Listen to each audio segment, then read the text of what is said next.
μαστίχα, επειδή έχει αυτό το πολύ ελαφρύ άρωμα και την πολύ ελαφριά γλυκιά γεύση χωρίς να έχει σάκχαρα, δίνει άρωμα και όψη ωραία στο φαγητό. 식사와 함께 제공되는 술에도 메스틱이 들어가 있습니다.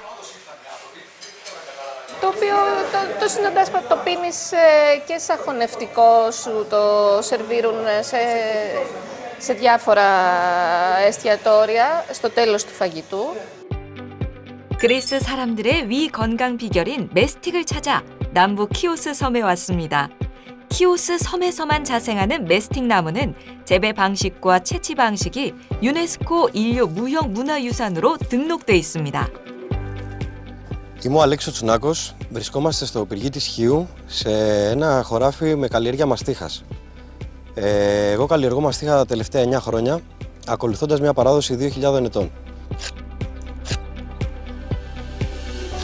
나무에 상처를 내면 맑은 메스틱 수액이 눈물 모양으로 맺히는데 이곳에선 신의 눈물이라 부른다고 합니다.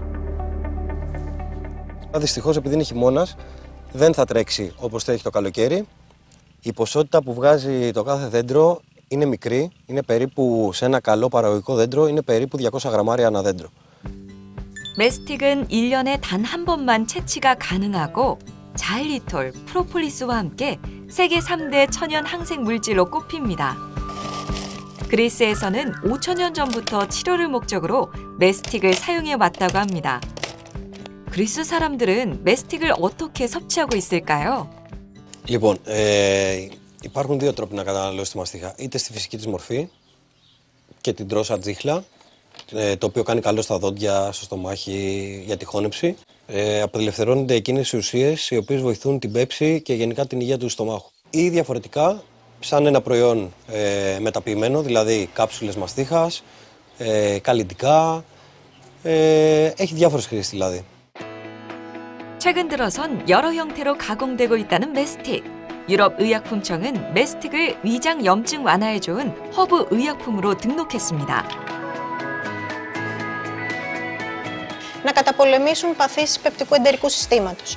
Υπάρχουν διάφορες μορφές όπως σκόνη, κάψουλες καθώς και μασόμενο δίσκιο. 음식부터 화장품에 이르기까지 쓰임이 다양한 메스틱. 메스틱의 어떤 성분이 위 건강에 도움이 되는 걸까요?